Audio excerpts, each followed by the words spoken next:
দূরদর্শন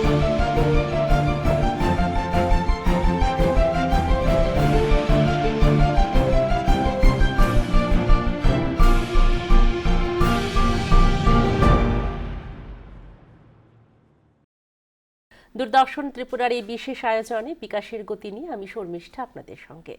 বিকাশের গতির এই বিশেষ আয়োজনে আমরা কিন্তু অনেক সময় বিভিন্ন নতুন বিষয় নিয়ে এসে থাকি। নতুন বছরের নতুন উদ্যম নিয়ে আমরা আজকে আসলাম নতুন একটা যোজনা নিয়ে, প্রধানমন্ত্রী ফসল বীমা যোজনা। যে যোজনাটা সম্পর্কে আমরা অনেকেই অনেক কিছু জানি, আবার অনেকেই অনেক কিছু জানি না। আজ সমস্ত বিষয় প্রধানমন্ত্রী ফসল বীমা যোজনা নিয়ে আমরা শুনব। আমাদের আজকের এই বিষয় নিয়ে, আমাদের আজকের এই আলোচনা নিয়ে যিনি আমন্ত্রিত হয়ে আমাদের মাঝে এসেছেন, প্রথমে পরিচয় করিয়ে দেব। আমার সঙ্গে রয়েছেন রাজ্যের ডিরেক্টরেট অফ এগ্রিকালচার থেকে মাননীয় doctor Debashis Bhowmik, assistant director. নমস্কার স্যার, আপনাকে অনেক অনেক স্বাগত। কৃষি দপ্তর এবং কৃষি যদি বলি, এই শব্দটা আমরা এতটাই আমাদের আত্মিক সম্পর্ক বলবো, কারণ আমাদের জীবনের একটা বড় অংশ কৃষির সঙ্গে জড়িয়ে রয়েছে। কেননা কৃষকই কিন্তু আমাদের অন্নদাতা, তাদের মধ্য দিয়ে আমরা কিন্তু অন্নের যোগান পাই, খাদ্যের যোগান পাই, যে খাদ্যের উপর নির্ভর করে আমরা সবাই বেঁচে রয়েছি। এবং ছোট থেকে বড়, শুরু থেকে শেষ, জীবনের প্রথম দিন থেকে শেষ দিন অবধি আমাদের কিন্তু খাদ্যের খুবই প্রয়োজন। কারণ কথায় বলে অন্ন, বস্ত্র, বাসস্থান মানুষের প্রধান যে চাহিদাগুলো। আজকে কিন্তু এই কৃষি নিয়েই আমরা আলোচনা করব, এবং তার মধ্যে যে বিশেষ বিষয়টা প্রধানমন্ত্রী ফসল বীমা যোজনা। আপনি কৃষি দপ্তর থেকে অ্যাসিস্ট্যান্ট ডিরেক্টর স্যার, আপনি এসেছেন, আমরা সত্যিই খুব আনন্দিত। বছরের প্রথম দিন আপনাকে পেয়ে গেলাম, তো কেমন লাগছে আজকে এখানে এসে, একটু ছোট্ট করে শুনবো। খুবই ভালো লাগছে এখানে এসে। প্রধানমন্ত্রী ফসল বীমা যোজনা একটা বীমা আমাদের অন্নদাতা কৃষক ভাই বোনদের কীভাবে আরও বেশি করে সাহায্য করা যায় এই যোজনার মাধ্যমে। এটা দূরদর্শন থেকে যে আপনারা এটা তুলে ধরেছেন আগরতলা কেন্দ্র থেকে, এটা আমি একটা সুযোগ পেলাম আরও কৃষক ভাইদের কাছে বার্তাটা পৌঁছে দেওয়ার জন্য। সেই দিক থেকে খুবই ভালো লাগছে। হ্যাঁ, একদমই সত্যি আমাদেরও খুব ভালো লাগছে আপনি আমাদের মাঝে এসেছেন। আর প্রধানমন্ত্রী ফসল বীমা যোজনা, যে যোজনাটা সম্পর্কে আমরা প্রতিনিয়ত শুনছি, কিন্তু এটার বিশদভাবে এখনও ঠিকভাবে অনেকেই জানেন না। আমরা আপনার কাছ থেকে আজকে অল্প অল্প করে সবটাই শুনবো।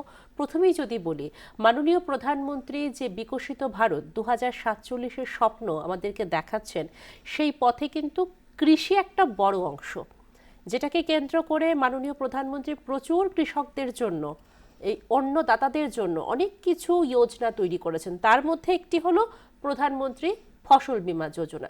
এই যোজনাটার কেন এত প্রয়োজন ছিল, বা এটা কেন এতটাই খুব জনপ্রিয় হয়ে উঠল? আমাদের ভারতবর্ষে বেশিরভাগ মানুষই কৃষির উপর নির্ভরশীল। আমাদের পাশাপাশি আমাদের ভারতবর্ষের যে কৃষি অনেকটা আমাদের প্রাকৃতিক দুর্যোগের উপর ভিত্তি করে আমাদের কৃষিটা করতে হয়। ইতিমধ্যে আমরা সবাই জানি যে আমাদের এখন ক্লাইমেট চেঞ্জ, যেটা বলি জলবায়ুর পরিবর্তন। এই জলবায়ুর পরিবর্তনের কারণে আমাদের যে বিভিন্ন প্রাকৃতিক দুর্যোগগুলোর এই ঘটনাগুলোর, যেমন এগুলোর যে ঘটনাগুলো আগে যেভাবে হতো এগুলো অনেক বেড়েছে, পাশাপাশি এগুলো যে ক্ষতির পরিমাণ অনেক বেশি হয়ে গেছে। এই ক্ষেত্রে দেখা যাচ্ছে আমাদের কৃষিতে একটা বড় ঝুঁকি এসেছে। এখন আমাদের অন্নদাতা কৃষক ভাই বোনেরা যে কষ্টার্জিত যে ফসল, এই প্রাকৃতিক দুর্যোগের ক্ষতি হলে পরে ওনারা নিরুপায় থাকেন, ওনাদের একটা আর্থিক সংকট তৈরি হয়। ওই অবস্থা ওনাদের কৃষিকে চালিয়ে নেওয়া খুবই কষ্টকর হয়। এই অবস্থায় মাথা রেখে এই কৃষির যে বিভিন্ন প্রাকৃতিক দুর্যোগ কারণে যে ফসলের ক্ষতি হয়, এই ক্ষতির ঝুঁকিকে এই বিমার মাধ্যমে আমরা কম করতে পারি। এই বিমার মাধ্যমে, এটা বিমাতে ইন্স্যুরেন্স করা থাকলে পরে ওনাদের যে ক্ষতি হয় আর্থিক যে ক্ষয়ক্ষতি, এই ক্ষয়ক্ষতি বীমা কোম্পানির তরফ থেকে পূরণ করা যায়। একদম। আসলে কি বীমা কথাটা যখনই আমরা শুনি বীমা, তখনই আমাদের মনে ইন্স্যুরেন্সের বিষয়টা চলে আসে যে কোনো কিছুর জন্য কাভারেজ করবে বা কিছু মানে অনুদান দিয়ে সাহায্য করবে। যে প্রধানমন্ত্রী ফসল বীমা যোজনা, যেই ফসল, যেটা আপনি বললেন যে ফসলগুলো কৃষকরা তৈরি করছেন, কষ্ট করে অর্জিত করেন এবং আমাদের জন্য, সকলের জন্য, সেই অন্নগুলো যদি কোনো কারণে নষ্ট হয়, যে কোনো প্রাকৃতিক দুর্যোগে, তখন এই বীমাটা কাজ করবে। বীমা কাজ করবে একদম। এটা কি আগে ছিল না এখন প্রথম হয়েছে? এর আগেও ছিল, 1972 সাল থেকে বীমা ছিল, ক্রপ ইন্স্যুরেন্স বিভিন্ন আকারে ছিল। আচ্ছা। তবে 2016-17 সালে মাননীয় প্রধানমন্ত্রী আমাদের নরেন্দ্র মোদীজি, ওনার যে প্রধানমন্ত্রী ফসল বীমা যোজনা যখন চালু করেন, এর মাধ্যমে কৃষক ভাই বোনদের যাতে সুনির্দিষ্টভাবে ওনাদের যে লক্ষ্যটা, যে ক্ষতিপূরণের যে বিষয়টা, ওটাকে মাথায় রেখে এই যোজনাটা তৈরি করা হয়েছে। এর আগেও ছিল, কিন্তু 2016-17 সাল থেকে ওটা সব দিক থেকে কৃষকদের যাতে এই আর্থিক কৃষকদের এই যে ঝুঁকিটাকে কত কমানো যায়, ওটাকে মাথায় রেখে করা হয়েছে। একদম। আজকে যারা আমাদের এই আয়োজনটা দেখছে, অনুষ্ঠানটা দেখছেন, যারা কৃষক বন্ধুরা দেখছেন, তাদের কথা ভেবেই আমরা কিন্তু প্রতিটা প্রশ্ন আপনার কাছে জিজ্ঞেস করছি। ধরুন এই প্রধানমন্ত্রী ফসল বীমা যোজনা, যেই কৃষকের জায়গা ধরুন নেই সেই রকম, কিন্তু কৃষি কাজ করেন, সে কি বীমার আওতায় আসবেন? আসতে পারবেন। আমাদের ভাগ চাষি আছেন, বর্গা চাষি যেটা বলি আমরা, প্রত্যেকে এই বীমার আওতায় আসতে পারবেন। মানে এইটার ক্রাইটেরিয়া কি কি প্রয়োজন? এটা করতে গেলে পরে যেটা লাগে, আমাদের যেটা পরিচয়পত্র আমরা জানি, আধার কার্ডে কপি লাগে, ওর একটা ব্যাংক অ্যাকাউন্ট লাগে, সেভিংস ব্যাংক অ্যাকাউন্ট, পাসবইয়ের প্রথম পাতার যে ইয়ে লাগে, আধার কার্ড লাগবে এবং ব্যাংকের অ্যাকাউন্টের প্রথম পাতার জেরক্স লাগবে। উনি যে জমিতে ফসল করছেন, এই জমির বিবরণটা লাগে, এই জমির নথি লাগে। আচ্ছা। এবার যদি ওনার নিজের নামে জমি না হয়ে থাকে, সেক্ষেত্রে কৃষি দপ্তরের আঞ্চলিক সেক্টর অফিসার থেকে একটা শংসাপত্র নেওয়া হয়। ওই শংসাপত্র, এটাকে আমরা বলি কাল্টিভেশন সার্টিফিকেট, ওটাকে দিয়ে এবং জমির যে মালিক, জমির মালিকের থেকে যে জমির যে দাগ নাম্বার, এই দাগ নাম্বার উল্লেখ করে ওটা এই শংসাপত্র দিয়ে ওটাকে করা যায়। এই জন্য কোনো অসুবিধা হয় না। আমাদের ভাগ চাষি, বর্গাদার প্রত্যেকে করতে পারে। আচ্ছা। কৃষিকাজের কোনো মানে এই বীমার আওতায় আসতে গিয়ে কৃষকদের আধার কার্ড এবং তার ব্যাংকের অ্যাকাউন্ট এবং সে তার যেই জায়গায় যে ফসল নিয়ে কাজ করছে, সেখানে কি কোনো নিয়ম নির্দিষ্ট কিছু রয়েছে যে কতটুকু জায়গায় বা কতদিনের কৃষিকাজের অভিজ্ঞতা, এরকম কিছু? না, এরকম কিছু নেই। এটা পুরোপুরি বীমাটা করতে হয়। আমাদের যে ফসলগুলো, সবগুলো ত্রিপুরাতে এখনো সব ফসলের জন্য বীমার ব্যবস্থা রাখা হচ্ছে না। আচ্ছা। এক্ষেত্রে বীমা করতে গেলে কিছু সুনির্দিষ্ট কিছু নিয়ম আছে। ওই নিয়ম মাথায় রেখে আমাদের এখানে যখন ফসল লাগানো হয়, ফসলের লাগানো এবং ফসল কাটার উপর ভিত্তি করে সরকারের পক্ষ থেকে, কৃষি দপ্তরের পক্ষ থেকে বিজ্ঞপ্তি জারি করা হয়। এই বিজ্ঞপ্তি মূলে ওই একটা সুনির্দিষ্ট ডেট দেওয়া থাকে, ওটাকে আমরা কাট অফ ডেট বলি, বা বীমা করা অন্তিম তারিখ। এই কাট অফ ডেট, যেমন আমাদের খারিফ সিজন ছিল, আমাদের আমন ধান ইন্স্যুরেন্স হয়েছে, ওটার কাট অফ ডেট ছিল, যেটা আমরা বলি বীমার অন্তিম তারিখ বীমা করার জন্য 30শে সেপ্টেম্বর ছিল। পরবর্তী সময় এটা 15 অক্টোবর পর্যন্ত কৃষক ভাইদের মাথায় রেখে ওটা বাড়ানো হয়েছে। এখন রবি মরশুমের ক্ষেত্রে, আমাদের বোরো ধানের ক্ষেত্রে এখনও টাইম আছে আমাদের, যেমন 15 জানুয়ারি অবধি বোরো ধান এবং তরমুজের ক্ষেত্রে। এর পাশাপাশি অন্যান্য যেমন আলু আছে, মানে প্রত্যেকটা ফসলের জন্য সিজনের সঙ্গে সঙ্গে একটা বীমাটা করতে হয়। আচ্ছা। যদি কৃষক যদি ওই সময়ে বীমাটা না করে ওই পার্টিকুলার ফসলের জন্য, তাহলে কিন্তু এই আওতায় আসবে না, আসবে না। তাহলে যখন যেই সিজন মানে পরিবেশ আবহাওয়া যেরকম সেই অনুযায়ী যেই ফসলটা নিয়ে চাষ করছে, ধরুন ধান চাষ করছে, তখন তার আগে তাকে কতদিন আগে বীমাটা করতে হবে? যখন ধান চাষ শুরু হয় ওই সময়টাতে বিমাটা করতে হবে। মানে যখন ধান চাষটা শুরু হবে তার তখন ঠিক আগে করতে হবে। তার আগে এবং ধান চাষ যখন লাগানো হয় তখন পর্যন্ত করা যায়। এটা যেমন কোন আমাদের সিজনটা? রবি মৌসুম এখন হ্যাঁ, চলছে, হ্যাঁ। রবি মৌসুমে এখন আমাদের বোরো ধান লাগাবে। আচ্ছা, আমাদের বোরো ধান লাগাবে, ওটা ফেব্রুয়ারি অবধি লাগবে মাঠে। কিন্তু আমাদের যে ক্রপ, এটাকে আমরা বলি ক্রপ ক্যালেন্ডার, একটা ক্রপ ক্যালেন্ডার আছে, যে ক্রপ ক্যালেন্ডারটা বেশ কয়েক বছরের যে গড় যে ইয়ের অ্যাভারেজ করে ওটাকে বের করা হয়, যে ক্রপ ক্যালেন্ডার নির্দিষ্ট করা হয় ডেটগুলো, যে চাষি এত তারিখ পর্যন্ত বোরো ধান রোপণ করবে এবং এই তারিখ থেকে অত তারিখ পর্যন্ত এর মধ্যে হারভেস্টিং হবে। ওটার উপর মাথা করে ইন্স্যুরেন্স কোম্পানি এর মধ্যে টেন্ডারে প্রিমিয়াম ধার্য করে। আচ্ছা, কারণ এর উপর বেশ করে আমাকে বুঝতে হবে ওটার ঝুঁকি কতটা থাকে, ওই ঝুঁকির উপর বিশেষ করে প্রিমিয়ামটা ধার্য হয়। আচ্ছা, এখানে একটা বিষয় আমরা একটু পরিষ্কার করতে চাইবো আপনার কাছ থেকে। ধরুন এখন রবি শস্যের সময় চলছে, রবি শস্যের মধ্যে যে চাষগুলো করবে, ধরুন আলু, বাঁধাকপি, এরকম আলু আছে, এর মধ্যে ফুলকপি, বেগুন এবং টমেটো, এই চারটা ফসল আমাদের 31 ডিসেম্বরের মধ্যে ক্লোজ হয়ে গেছে। আচ্ছা, অলরেডি ইন্স্যুরেন্স হয়েছে, যারা করেছেন নন লোনি ফার্মার, অঋণী কৃষক করতে পারেন, আবার যারা ঋণী কৃষক তাদের ব্যাংকের থ্রুতে হয়। আচ্ছা, আর এখন আমাদের এখন যেটা আছে বোরো ধান আমাদের মাঠে লাগছে বোরো ধান, পাশাপাশি তরমুজ, এই দুটো ফসলে 15 জানুয়ারি অবধি কৃষক ভাইরা করতে পারবেন। আচ্ছা, বড় ধানের ক্ষেত্রে এখন তরমুজের জন্য, তরমুজ আরেকটা বললেন আপনি বোরো ধান, এই দুটোর জন্য 15 জানুয়ারি পর্যন্ত বীমা করতে পারবে। এই বীমা করার জন্য কি কি প্রয়োজন, ওই কৃষকের কি প্রয়োজন হবে, কিভাবে অ্যাপ্লাই করবে? বীমা করার জন্য কৃষককে নিকটবর্তী কমন সার্ভিস সেন্টার আছে আমাদের, সিএসসি সেন্টারগুলো, ওই সিএসসি সেন্টারগুলোতে যে আমি ডকুমেন্টটা বললাম যে আমার আধার কার্ড লাগবে, আধার কার্ড, ব্যাংক পাসবুকে এখন ওগুলো ডকুমেন্ট জমা করতে হয় না, যদি সরাসরি যায় সিএসসি থেকে ওরা ইয়ে করে ছবি নিয়ে ওরা আপলোড করে দেবে।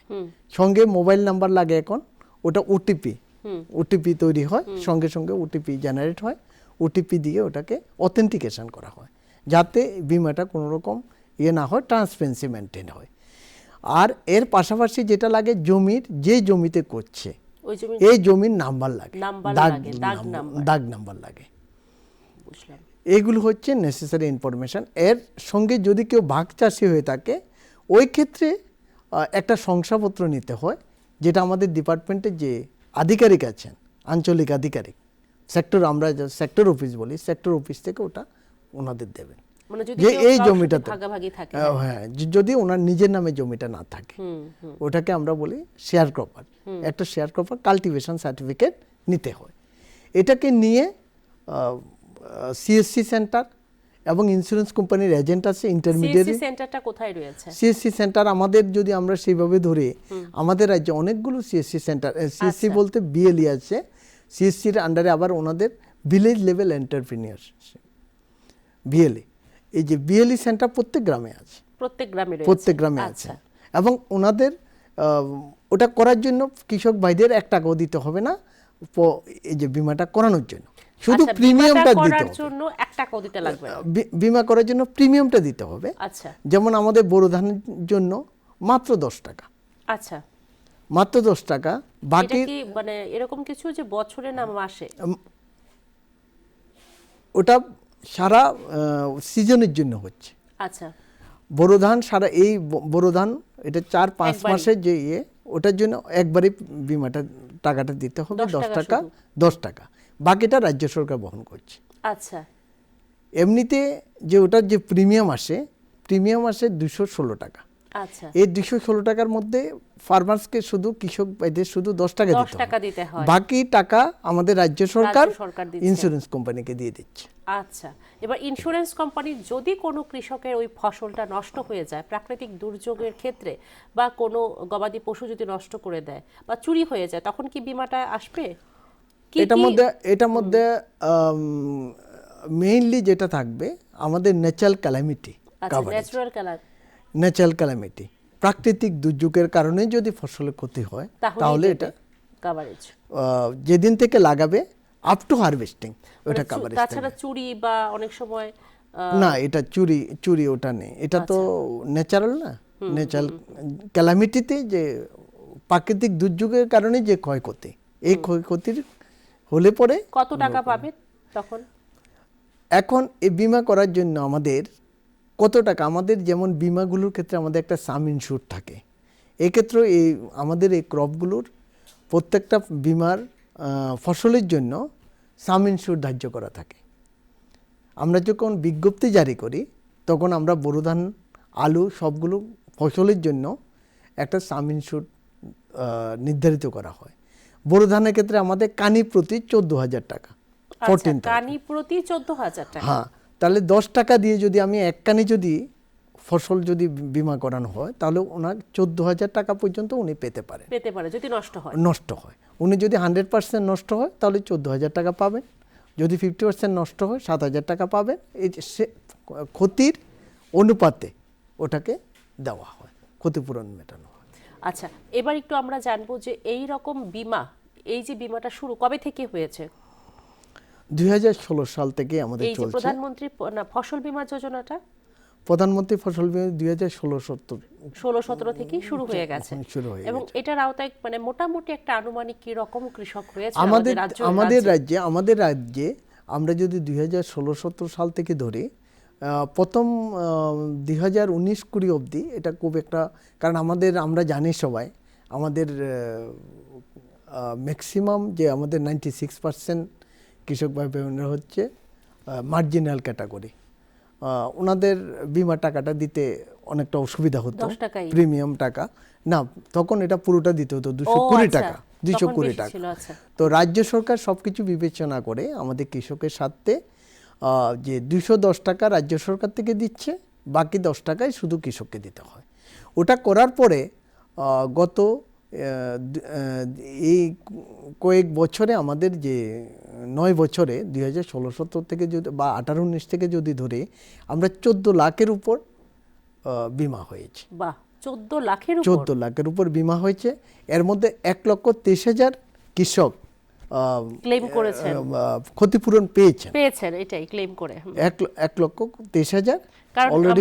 মানে গত বছরও দেখেছি দুর্যোগ হয়েছিল, বন্যা হয়েছিল। হ্যাঁ, গত 24-25 আগস্ট মাসে যে ভয়ানক বন্যা হয়েছিল তখন বিমা জাস্ট এনরোলমেন্ট চলছিল, এর মধ্যে যারা বিমা করেছিল এরকম আমাদের 3,000 কৃষক ভাই বোনরা 46 লাখ পেয়েছে, বিমা কোম্পানি থেকে ক্ষতিপূরণ পেয়েছেন। বিশাল ব্যাপার এটা।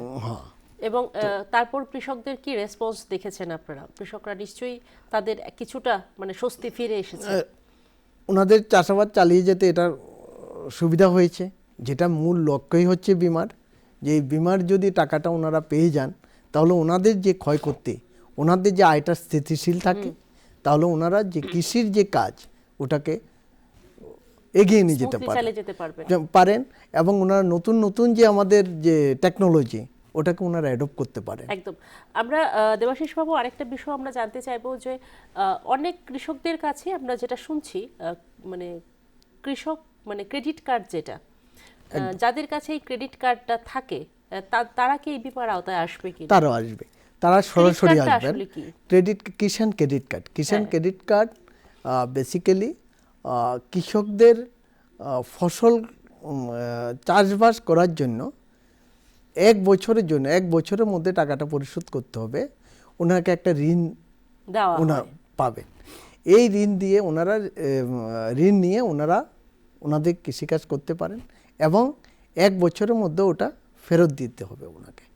যদিও 1 বছরের মধ্যে ফেরত দেন, ওটার ইন্টারেস্ট রেটটাকে খুবই কম, 7% ইন্টারেস্ট রেট, কিন্তু উনি যদি 1 বছরের মধ্যে ওটা ফেরত দিয়ে দেন মাত্র 4% ইন্টারেস্ট রেট ওনার দিতে হয়, বাকি 3% ওনাদের আবার ব্যাক করা হয়। আচ্ছা, তো এই কিষাণ ক্রেডিট কার্ডের মাধ্যমে যারা ঋণ নিয়েছেন, এরকম যারা কৃষক ভাইরা আছেন, ওনাদের সরাসরি ব্যাংক ওনাদের এই যে কেসিসির যে ওনার যে ফসল, এই ফসলকে কিন্তু ইন্স্যুরেন্সের আওতায় নিয়ে আসবেন, ওনারা সরাসরি ব্যাংক করবেন। ওই ক্ষেত্রে শুধু কৃষক ভাইকে, যদি কোনো কৃষক ভাই নিতে না চান, ওই ক্ষেত্রে ব্যাংকে যদি যে আমাদের যে অন্তিম তারিখ থাকে, অন্তিম তারিখের 7 দিন আগ পর্যন্ত, এই সময়ের মধ্যে ওনারা গিয়ে যদি ওনারা যদি ইচ্ছা প্রকাশ না করেন, ওনারা যে বলেন যে আমি ইন্স্যুরেন্স করব না, তবে ওনারটা ইন্স্যুরেন্স করবে না, আদারওয়াইজ ব্যাংক এটা ইন্স্যুরেন্স করিয়ে দেবে। আচ্ছা, আচ্ছা, এটার জন্য কৃষক ভাইদের আলাদা করে কিছু করার প্রয়োজন নেই। আচ্ছা, যাদের ক্রেডিট কার্ড রয়েছে আলাদা করে কিছু করার দরকার কিছু করার নেই। ওই ক্রপের এগেনস্টে যদি লোন থাকে, যেমন আমাদের বোরো ধান, এখন বোরো ধানের যারা ঋণ নিয়েছে বোরো ধানের জন্য, এই সম্পূর্ণ ওনার যে লোনটা যদি 30,000 টাকা হয়ে থাকে, এই 30,000 টাকা ওনার জমির অনুপাতে প্রতি কানিতে 14,000 টাকা, সেই হিসাবে ওনার যদি জমির থাকে, চাষ করেন ওই জমিতে এবং ওটার জন্য লোন নিয়েছেন, তাহলে পুরো টাকাটা প্রিমিয়াম ব্যাংক সরাসরি ইন্স্যুরেন্স কোম্পানির কাছে জমা করবে। তাহলে ওটা ব্যাংকের তরফ থেকে এটাকে আমরা বলি লোনি ফার্মার। আচ্ছা, ঋণী কৃষক, ঋণী কৃষক, ঋণী কৃষক ওরা ব্যাংকের মাধ্যমে ওটা বিমার আওতায় চলে আসবে। একদম। দেবাশিস বাবু, আমরা একটু জানতে চাইবো যে এই যে প্রধানমন্ত্রীর ফসল বীমা যোজনা, এটা তো মোটামুটি 16-17 থেকেই শুরু হয়ে গেছে। আমাদের রাজ্যে এটার মধ্যে আরো নতুনভাবে সংযোজন হলো, যেটা আপনি বললেন যে মানে কৃষকদের উপর যাতে কোনো রকম চাপ সৃষ্টি না হয়, তার জন্য কিন্তু সেই অর্থরাশিটা একদমই ন্যূনতম 10 টাকা, 10 টাকা দিয়ে এই বীমাটা অনায়াসে কৃষকরা করতে পারবেন। এই যে 10 টাকার অর্থরাশিটা, সেটা কি সবগুলো ফসলের ক্ষেত্রেই? না, আমাদের এটা শুধু আমাদের অধিকাংশই আমাদের এখানে ধান চাষি, এবং ধান চাষি যারা সাধারণত ধান চাষের ক্ষেত্রে আমাদের 90, যেমন খারিফ সিজনে আমন ধান, আমাদের পুরোপুরি আমন ধানেই বেশি করে চাষিরা। তো আমরা এখন পর্যন্ত ত্রিপুরা সরকার, যেটা আমাদের রাজ্য সরকার, ধান চাষিদের ক্ষেত্রে এই বীমার রাজ্য সরকারের তরফ থেকে অতিরিক্ত প্রিমিয়ামটা দিয়ে দিচ্ছে বাকি ধানের জন্য। বাকি ফসলগুলো কৃষক ভাইদের 5% যেটা সাম ইনস্যুর যেটা হয়, এটা ম্যাক্সিমাম 5%।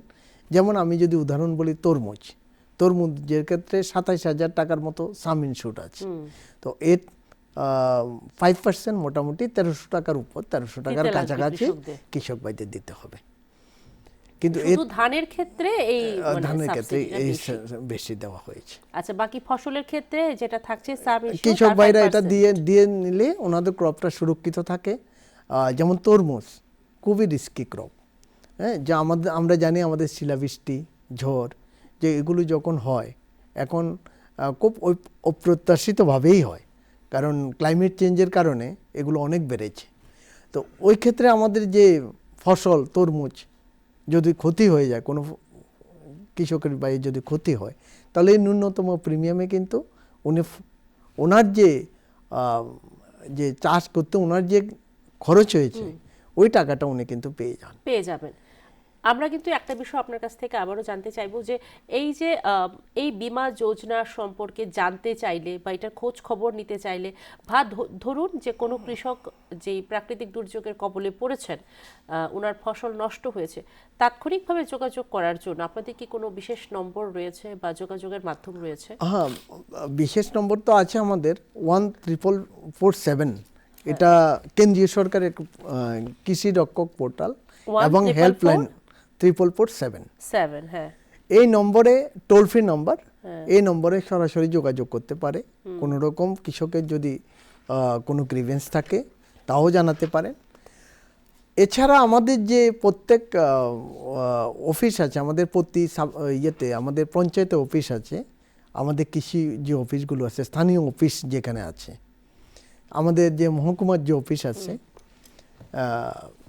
এগ্রি সাব ডিভিশন লেভেলে যে অফিস আছে, আমাদের যে আঞ্চলিক অফিস আছে, সেক্টর অফিস আছে, সবখানেই রয়েছে। যে কোনো জায়গাতে যদি জানানো হয়, ওনাদের বিষয়টা এটা সঙ্গে সঙ্গে আমাদের ইন্স্যুরেন্স কোম্পানির কাছে ওটা দেওয়া হবে এবং ওনারা ডাইরেক্টলি ইন্স্যুরেন্স কোম্পানিকেও জানাতে পারেন। ইন্স্যুরেন্স কোম্পানিরও ডিস্ট্রিক্ট লেভেল অব্দি অফিস আছে, ব্লক লেভেলেও ওনাদের প্রতিনিধি আছে।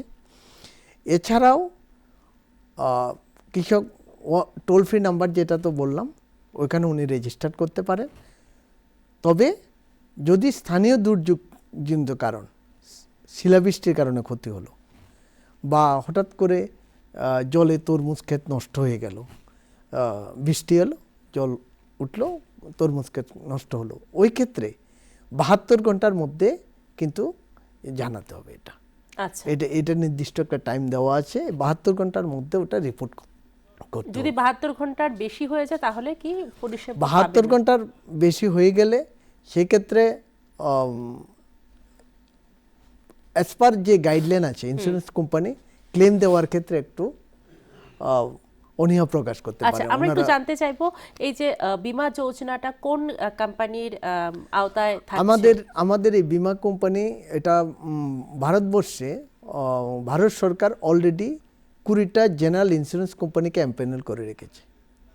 তো আমরা কি করি, আমাদের স্টেটে প্রত্যেক 3 বছরের জন্য, আগে 3 বছরের জন্য ছিল, গত বছরটা আমরা শুধু 1 বছরের জন্য করেছি, আবার আমরা 26-27 থেকে করব। 26-27 থেকে 3 বছরের জন্য হবে। আচ্ছা, 3 বছরের জন্য টেন্ডারের মাধ্যমে এই যে এমপ্যানেল কোম্পানি আছে ওইখান থেকে সিলেক্ট করা হয়। আচ্ছা, তো আমরা গত 25-26-এ আমরা 1 বছরের জন্য যে টেন্ডার করেছিলাম, ওই টেন্ডারে Bajaj general insurance company limited ওনারা এই বিমা করার দায়িত্ব পেয়েছে। এখন আচ্ছা। ওনারাই এই 25-26-এর জন্য বিমা করছেন। কোম্পানির লোকই কিন্তু সমস্ত দায়িত্ব নিয়ে কৃষকদের সঙ্গে যোগাযোগ বা সমস্ত কিছু যোগাযোগ কাজ করে করছে। ওই থাকছেন। ক্ষেত্রে আমাদের কৃষি দপ্তর আছে, সিএসসি সেন্টারগুলো আছে, হ্যাঁ, ওনারাও যাচ্ছে।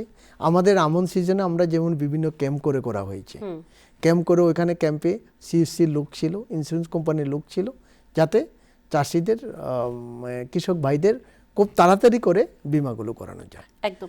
এই জন্য যেহেতু- আমনে আমরা 70,000 পর্যন্ত করতে পেরেছি। আমরা রবির ক্ষেত্রে এখনো 15 তারিখ, এর মধ্যে দপ্তর থেকে চেষ্টা চলছে আবার সকলকে করানো। আবার সবাইকে করানোর জন্য। একদম ছোট ছোট আমাদের ক্যাম্প অনুষ্ঠানেরও আমরা শেষ পর্যায়ে রইলাম। তো যদি আপনি এই মুহূর্তে যারা কৃষক ভাইরা বা বন্ধুরা দেখছেন এই অনুষ্ঠানটা, 15 তারিখ এখনো আসেনি, তো আপনারা যদি কোনো বার্তা দিতে চান কৃষক বন্ধুদেরকে, কি আমি বার্তা বলবো দিতে আর চাইবেন? দেরি না করে, আমাদের অনেক আগে বিজ্ঞপ্তি জারি হয়েছে, ইন্স্যুরেন্স কোম্পানি প্রত্যেক ব্লকে ওনাদের প্রতিনিধি আছে। আমাদের যে কৃষি দপ্তর অফিস আছে, আমাদের কৃষি দপ্তর আধিকারিকরা আছেন বা অন্যান্য যে কর্মীগণ, কৃষি কর্মীগণ আছেন, ওনারা প্রত্যেকে জানেন যে আপনারা আর দেরি না করে, বোরো ধানের ক্ষেত্রে প্রিমিয়াম মাত্র 10 টাকা কানি প্রতি। আপনারা যেই ডকুমেন্টগুলো লাগে, আধার কার্ড, ব্যাংকের পাসবইয়ের কপি,